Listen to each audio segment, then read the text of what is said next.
D'abord, bonjour à tous et je dirais que après cette première table ronde, on comprend bien que le sionisme est aussi l'enjeu de cette journée. Et qu'est-ce que c'est que le sionisme? C'est un mouvement qui a entendu rompre avec une condition dominée et colonisée. Et qu'est-ce que c'est qu'une condition colonisée? C'est tout simplement une condition parlée par les autres. Et c'est pourquoi le sionisme a été une révolution mentale, une rupture anthropologique en fait qui est directement inspiré, sourcé même, dans les lumières européennes des XVIIe et XVIIIe siècles, et y compris même en Occident. Et c'est ça le paradoxe. Dans l'Occident qui invente l'émancipation des Juifs dans la foulée de la Révolution française, 1791, mais une émancipation qui, un siècle après, donc fin du XIXe siècle, apparaît illusoire aux yeux de certains Juifs. Pourquoi illusoire? Parce que l'émancipation n'a pas empêché l'antijudaïsme de devenir antisémitisme. Vous savez que le mot date de 1879. C'est frappant d'ailleurs que le mot sionisme date de 1890, 11 ans après. C'est-à-dire que l'antijudaïsme est passé de l'âge de la foi à l'âge de la nation et de l'âge de la nation à l'âge de la race. En induisant en France l'affaire Dreyfus, qui est une affaire relativement minime par rapport à ce qui se passe en Allemagne au même moment, c'est-à-dire la naissance dans les années 1880-1914, bien avant Hitler, et bien avant sa naissance même, d'un antisémitisme rédempteur et exterminateur. Et j'insiste sur le mot rédempteur. Mais parallèlement, l'émancipation à la française a initié une aliénation chez le juif émancipé qui l'empêche d'exister en tant que tel sur le plan politique. Je m'explique. Le juif émancipé, pour se faire entendre, a toujours besoin de commencer par s'absenter de lui-même. C'est-à-dire que devant son auditoire, il a toujours besoin de préciser que ce n'est pas en tant que juif qu'il s'exprime, mais en tant qu'être humain. Et il est le seul, dans ce cas-là, à le dire. Bon. C'est donc dans ce contexte que le sionisme, qui naît à la fin du XIXe siècle et qui n'est pas une réalité atemporelle du monde juif, a entendu faire sortir les juifs de ce que Kant, le philosophe allemand Kant, appelait l'état de minorité. Qu'est-ce que c'est que l'état de minorité selon Kant? Et ça nous renvoie aux Lumières.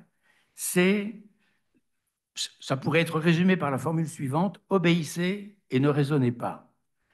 Et ce mot, obéissez et ne raisonnez pas, confirme la formule du chef du sionisme allemand avant Hitler, Kurt Blumenfeld, qui avait un mot très juste. Il avait dit, le sionisme, c'est le cadeau de l'Europe fait aux Juifs. Alors qu'est-ce que c'est que ce cadeau? Ce cadeau, c'est ce qu'on appelle en français les Lumières, ce qu'on appelle en hébreu la Haskalah.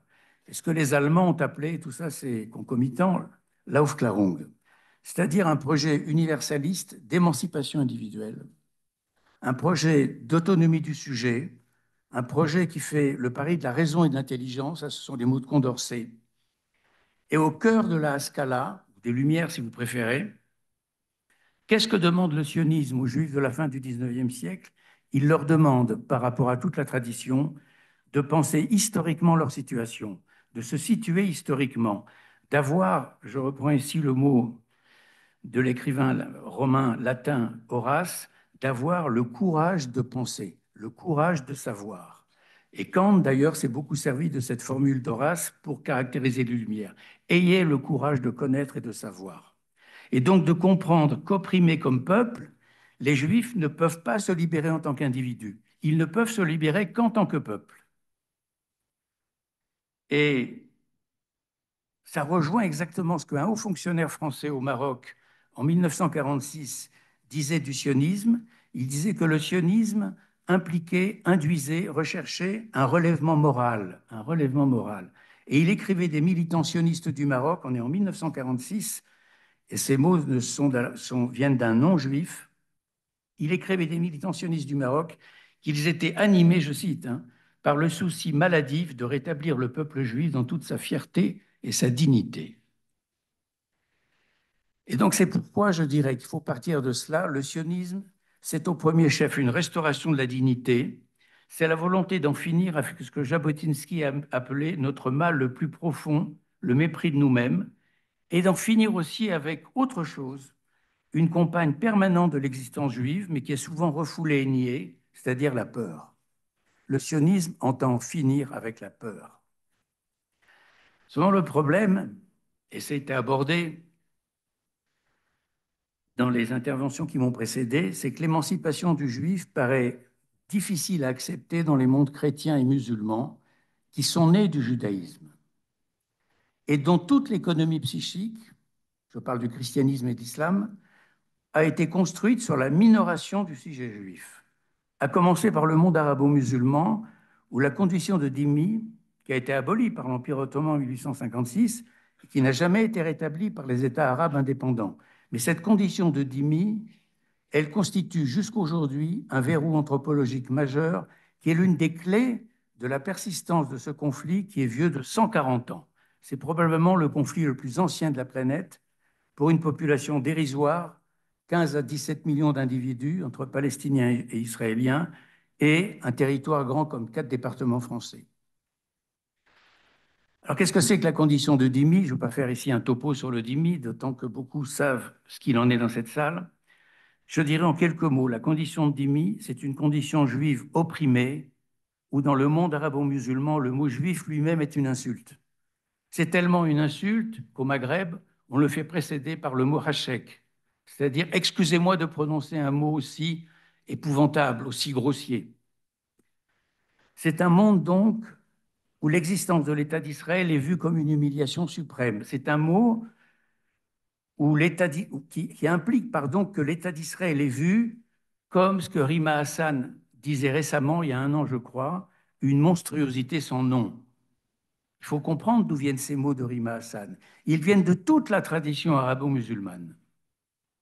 Alors dans cet univers mental, je parle de l'univers de l'islam, qui divise le monde en deux. Il y a le Dar al-Islam, c'est-à-dire l'islam règne politiquement et donc c'est la paix, avec évidemment un statut inférieur pour tous ceux qui ne sont pas musulmans. Et l'autre partie du monde, c'est le Dar el-Harb, c'est-à-dire la maison de la guerre, que les musulmans doivent subjuguer par la conquête, c'est-à-dire le djihad. Il ne s'agit pas de convertir les non-musulmans à l'islam, il s'agit de conquérir les territoires pour y imposer la loi de l'islam. Alors dans ce cadre mental-là, qui n'a pas bougé sur le fond, et c'est bien là le drame, la place de l'État d'Israël est ontologiquement illégitime. D'où le mot d'une autre Française, Ouria Boutelja, qui écrivait en 2020 ces mots, qui n'ont d'ailleurs suscité aucun scandale: on ne peut pas être israélien innocemment. Ça signifie en clair une cible. D'où le fait aussi, pour en revenir à la scène israélienne, que le Hamas ne distingue pas entre les civils et les militaires, ni entre les jeunes et les vieux, ni entre les hommes et les femmes. Pourquoi? Parce qu'il lui est impossible d'envisager un compromis historique. Le mot compromis est étranger à cette culture-là. Tous les Israéliens sont visés. Pourquoi? Parce que tous sont en trop sur cette terre. Et donc, dans ce conflit qui est vieux de près de 140 ans, quand même, j'y insiste, on dirait que ce qui est en cause n'a pas varié d'un pouce depuis 140 ans, c'est-à-dire le refus d'accorder aux Juifs une souveraineté politique sur une partie d'une terre qui peuple leur imaginaire, sur une partie du peuple à laquelle ils sont liés parce que Daniel Sibony appelle très justement un lien symbolique. Ce lien symbolique s'incarne, et il s'incarne entre autres par le retour de l'hébreu au statut de langue maternelle. C'est ça le véritable miracle hébraïque. Ce n'est pas que l'hébreu était une langue morte et qui est redevenue une langue vivante. L'hébreu n'a jamais été une langue morte. Mais l'hébreu n'était plus une langue maternelle. Reste que, aux yeux des musulmans, et c'est l'islamologue israélien Meir Baracher qui l'explique très clairement dans un livre très récent. Je cite Meir Baracher: la souveraineté d'État d'Israël où des musulmans sont pour la première fois dans l'histoire de l'islam sous domination juive constitue une anomalie intolérable. Une anomalie intolérable. Fin de citation. Donc la lutte pour effacer cet État est forcément une cause sacrée. Ça, c'est le premier volet. Et malheureusement, il y a deux autres volets. Le deuxième volet, c'est que ce qui vient heurter le monde arabo-musulman, ce n'est pas seulement l'existence d'Israël. Ce sont les lumières d'Occident, la Aufklärung allemande. C'est-à-dire qu'en rompant, quand je résume l'héritage des Lumières, mais je résume à grands traits, bien sûr, en rompant avec le clan des origines, en affirmant le primat du libre examen sur le clan et sur la tribu, En faisant advenir le règne du sujet, le sionisme est directement l'enfant des Lumières et Kurt Blumenfeld avait tout à fait raison de le dire. C'est-à-dire, qu'est-ce que c'est que le sionisme s'inscrit dans l'héritage des Lumières? C'est le moment, l'héritage des Lumières, où l'on comprend qu'en étant devenu ce que l'on est, on peut ne plus être ce que l'on a été. C'est ça les Lumières. C'est-à-dire que quand on préconise de faire ce que Michel Foucault appelait l'ontologie historique de nous-mêmes, c'est montrer que dès lors que nous avons été construits, alors nous pouvons ne plus faire, ne plus penser, ne plus être ce que nous faisons, nous pensons, ce que nous sommes. En un mot, nous pouvons changer, nous ne sommes pas figés dans une essence immuable. Donc, en interrogeant les Juifs sur leur cheminement historique, ce que font les Lumières, le sionisme leur demande de tenir un discours de vérité sur eux-mêmes, un discours de vérité qu'on retrouve chez tous les premiers sionistes de la première, de la deuxième, de la troisième Aliyah jusqu'en 1923. J'en prendrai un seul exemple, c'est Gershom Scholem, qui appartient à la troisième Aliyah, qui arrive ici à Jérusalem en septembre 1923. Le souci de vérité, il est au fondement de la révolte brutale de Gershom Scholem contre ses parents, contre sa famille et contre le judaïsme allemand de son temps, qui est pour lui un judaïsme inauthentique. Le discours de vérité, c'est précisément cette recherche de l'authenticité. C'est-à-dire, pour être plus précis, le discours de vérité, c'est le discours qui fait en sorte de ne plus être parlé par autrui. Et là, on aborde le troisième sujet, le troisième volet, qu'Éric Danon a déjà soulevé tout à l'heure et très justement. C'est l'accusation de génocide portée contre l'État juif. Ça n'est pas du tout gratuit, innocent, ça a une logique fondamentale sur le plan historique. On constate premièrement une chose, cette accusation n'est pas liée spécialement à l'État d'Israël et aux Juifs. C'est une accusation qui fleurit quand les actions et les déclarations des ennemis d'un groupe humain donné préparent contre lui un génocide. Je prendrai deux exemples. Quand les Turcs préparent le génocide des Arméniens depuis 1894, les premiers massacres datent de 30 ans avant le génocide, et qu'ils passent au génocide ouvert en 1915, eh bien quand on regarde la littérature turque, la littérature au sens du journalisme, de 1894 à 1915, les condamnations et les accusations contre les Arméniens coupables de préparer une véritable extermination des Turcs fleurissent dans la presse. Quand les Hutus préparent le génocide des Tutsis, sur la radio Mille Collines, dans les 3 à 4 ans qui précèdent, constamment les Tutsis non seulement sont bestialisés et animalisés, ça c'est classique dans un génocide, mais ils sont accusés de préparer quoi? La tuerie des Hutus, précisément. Et lorsque la Seconde Guerre mondiale commence, début septembre 1939 en Europe, dans son discours du 3 septembre 1939 au Reichstag, que dit Hitler? Il dit « Nous sommes en guerre contre la juiverie qui nous a déclaré une guerre d'extermination ». L'inversion est totale. Donc l'inversion, elle n'est pas d'aujourd'hui.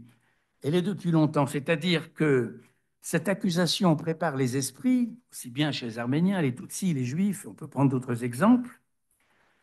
Elle prépare les esprits par un effet d'accoutumance à un génocide, c'est-à-dire un génocide bien réel, celui-là qu'on va préparer contre une population désignée d'avance et dont on a décrété qu'elle s'était mise hors d'humanité. Pourquoi? Parce qu'elle a commis un génocide. Donc, elle ne fait plus partie de l'espèce humaine, donc contre elle, tout est possible désormais. La vraie question aujourd'hui, c'est pourquoi, face à une telle absence de génocide dans la bande de Gaza, pourquoi depuis 2 ans, cette accusation a été si couramment entendue et acceptée. Prise pour argent comptant immédiatement par un grand nombre de médias qui ne mettaient même plus de guillemets au mot génocide. C'est tout simplement parce que cette accusation est profondément attendue. Et c'est pour ça qu'elle est entendue. Même mieux qu'attendue, elle est désirée, elle est espérée. Donnez-nous notre génocide à Gaza. C'est ce qu'ils semblent dire tous. Pourquoi? Parce que cette accusation de génocide reprend trait pour trait une vieille accusation occidentale, le juif est l'ennemi du genre humain. Et quand je dis une vieille accusation occidentale, je vais prendre deux exemples, mais vraiment dans les racines de l'Occident chrétien.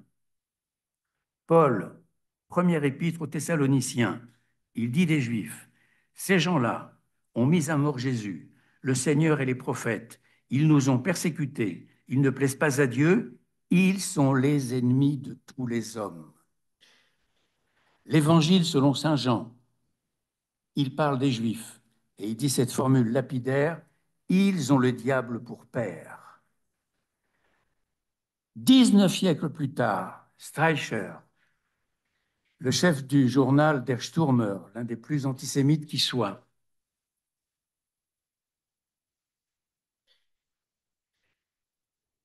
Ça n'a aucun rapport avec ce que je disais. Streicher écrit en 1934 « Les Juifs, ces créatures qui ont le diable pour père ». La filiation est extraordinaire de l'Évangile selon saint Jean à toute une terminologie nazie, même si le nazisme se proclame antichrétien. Bon. Et à l'issue du XXe siècle, que dit l'ancien communiste et vrai négationniste Roger Garaudy? Il écrit ceci, qui est passé sous les radars: « Le génocide est dans l'essence même du judaïsme ». Cette accusation de génocide, elle constitue une aubaine pour légitimer une haine difficilement avouable après Auschwitz. Or, ce qui est frappant, quand on regarde l'accusation de génocide contre Israël, c'est qu'elle ne date pas du 7 octobre 2000 ou du 8 octobre 2023.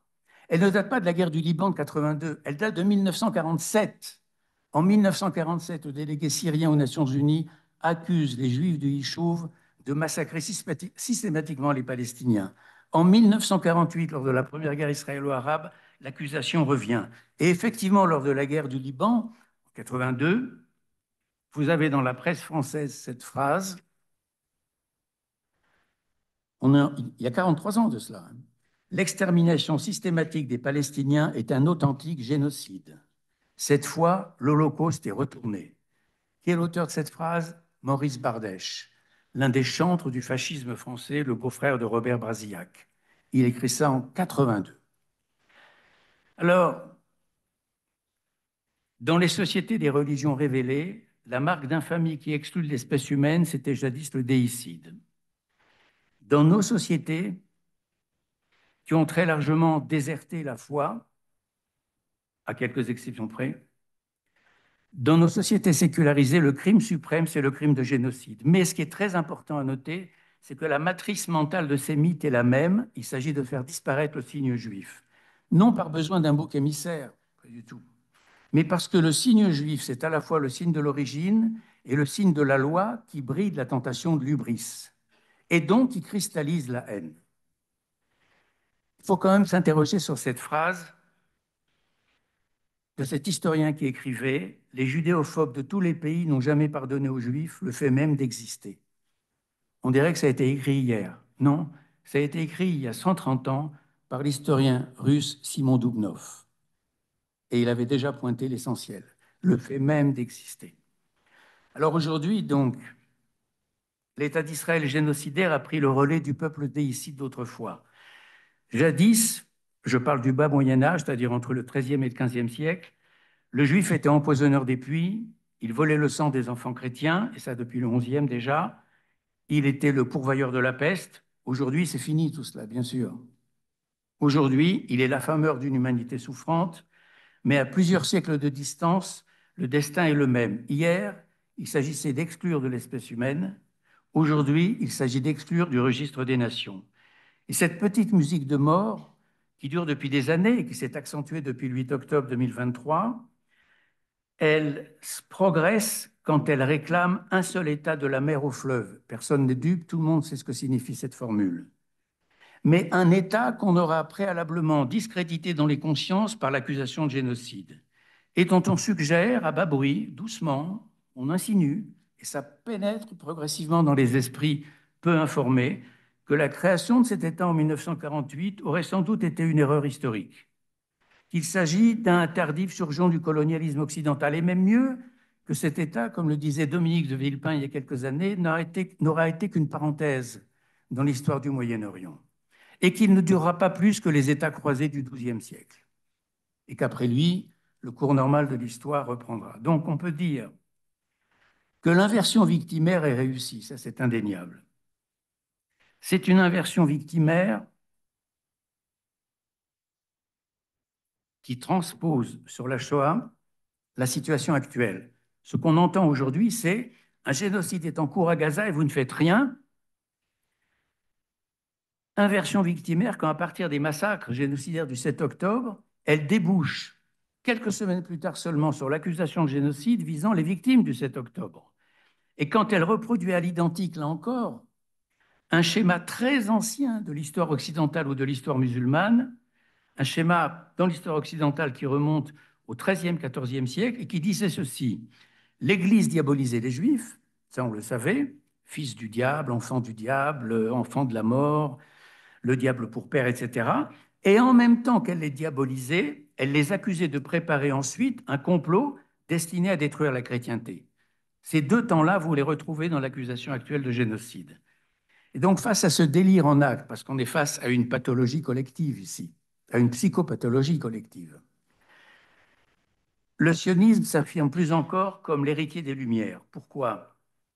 Parce qu'il se place le sujet au centre de l'histoire et qu'il débouche par ce fameux souci de vérité, ce discours de vérité qui était au cœur de la philosophie grecque.